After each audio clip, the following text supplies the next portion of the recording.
Kebahagiaan datang dari dalam diri.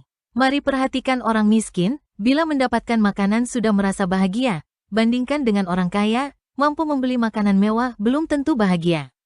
Contoh lain, saat kita belum punya kendaraan, mampu bepergian naik kendaraan umum, cukup bahagia. Orang yang sama mendapat rejeki, mampu membeli motor walaupun jelek, bahagia juga. Jadi kebahagiaan itu datang dan ada di dalam diri yang bagaimana?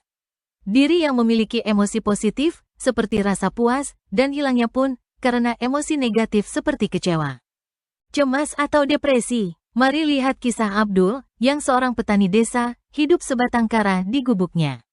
Setiap pagi pergi ke ladang dengan sukacita, memperhatikan kebun yang subur, berbuah lebat. Merasa puas dari penjualan hasil kebun itu dalam memenuhi kebutuhan sehari-hari. Siang hari dapat beristirahat dengan tenang di gubuknya. Dan sore hari ke kebun lagi melanjutkan pekerjaan yang belum selesai. Pada malam hari belajar main gitar dan musik kesayangannya. Aktivitas rutin itu Abdul menikmati tanpa ada pikiran yang aneh-aneh. Suatu ketika di pagi hari, saat membersihkan kebun, terdengar sayup-sayup tangisan bayi. Setelah dicari, ternyata bayi perempuan, sekitar berumur 3 hari, dibungkus selimut. Abdul segera pulang membawa bayi itu ke puskesmas di desanya. Bayi itu sehat, mungkin seseorang yang tidak bertanggung jawab membuangnya. Bayi dirawat di puskesmas selama 3 hari dan dibolehkan pulang. Abdul merawat bayi layaknya anak sendiri, dengan mencurahkan cinta kasih sepenuhnya pada sang bayi. Singkat cerita, bayi itu diberi nama Susan, dan telah berumur 3 tahun, anak yang cerdas, ceria, aktif dan pintar. Abdul merasa sudah cukup bahagia memiliki teman bermain.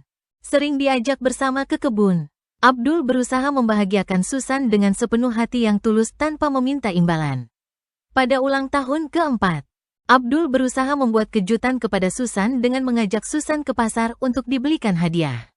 Abdul mengajak Susan masuk toko mainan, dan Susan memilih boneka kucing yang lucu. Sesampai di rumah, Abdul dan Susan amat bahagia, karena batinnya terasa terpuaskan.